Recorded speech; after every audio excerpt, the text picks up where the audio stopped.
Hello everybody and welcome to another Purple Pain episode where we are trying to get to Eve, gather all the science available and then get back home to Kerbin. Okay, what you can see here is me trying to set up an encounter with Eve because we are sending the crew to Eve, finally! Yes, and well, you've already seen in the previous episode that it has gone on board, and now we are preparing the Asena's transfer vehicle to get to Eve. And while we enjoy the beautiful sunrise above the horizon of Kerbin, we fire our 21 nuclear Nerva engines and get on our way. And after 15 minutes of burning, we are here. There we go. So yes, we have set up our encounter with Eve and have quite a decent parry-ups to boot, and yeah, well then it's time to leave the sphere of influence of our home planet after taking a long last look back to it.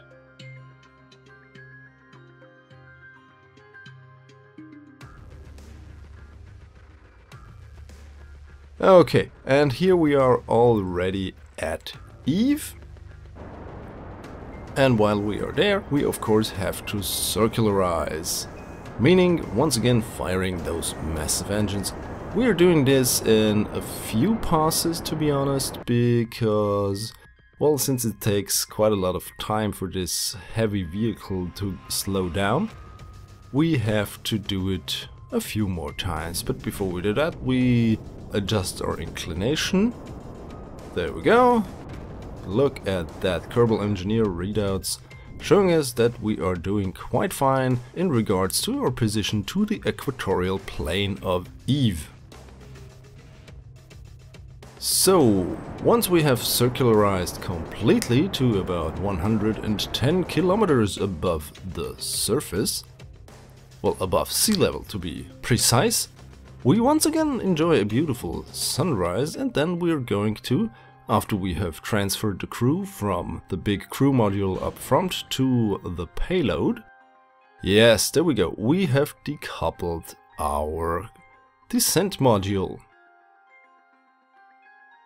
And if you're wondering why there are so many radiators on said descent module, well, the reason being is, during my experiments, I have of course simulated this thing gets very hot during re-entry.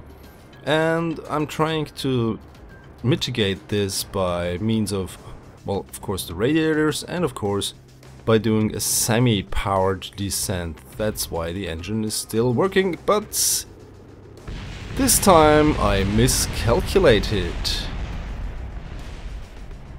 So yeah, what does that mean? It can only mean one thing. Again. Yes, we have to do it again. And once again I did it a bit too steeply, and this resulted in catastrophic failure. Although it looks somewhat... Again! It looked somewhat, I don't know, relaxing to see all those explosions. Maybe my brain is a bit wired weirdly after so many hours of KSP. Okay, but third time's the charm, so here we are descending, for some reason flipping, but finally we've slowed down enough so we can ditch our fairing safely. There we go.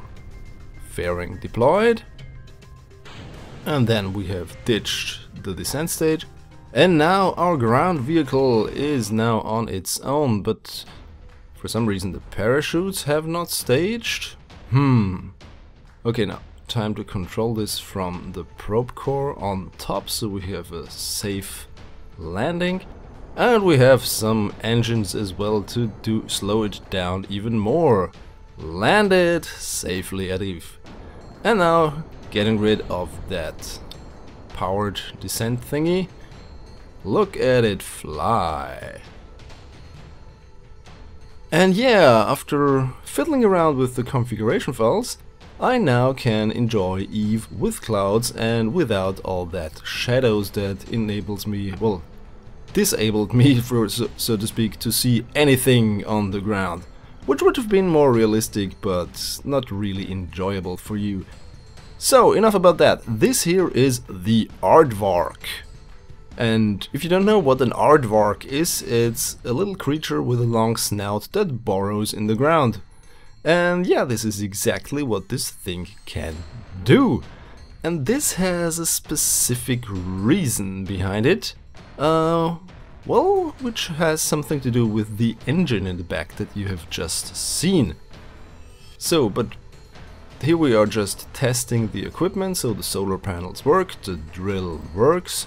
No wheel was damaged during the landing, which is good, of course. So we can now use our ladder to get down to the surface. Bob Kerman, of course, the scientist of this mission, is dropping around a bit, but that doesn't matter because he needs to set a flag. There we go, setting up our flag. And yeah, once we've done that, we get back safely into our vehicle. Oh well, let's hit the brakes a bit. Okay, let's collect all the signs we can from this spot, which is the Highlands. So we have all the signs from the Highlands, and well, then something curious happened. I tried to get Bob up there to collect the signs from the Science Junior, and for some reason he started to float. Curiously enough, I did not enable any gravity cheats or anything, as you can see here. Bob just decided to descend to the heavens. Is Bob a Kerbal Angel? Has he already died during descent? Is this all an illusion? What is going on here? I don't know, but I'm going to find out in the next episode. Thanks for watching. Goodbye.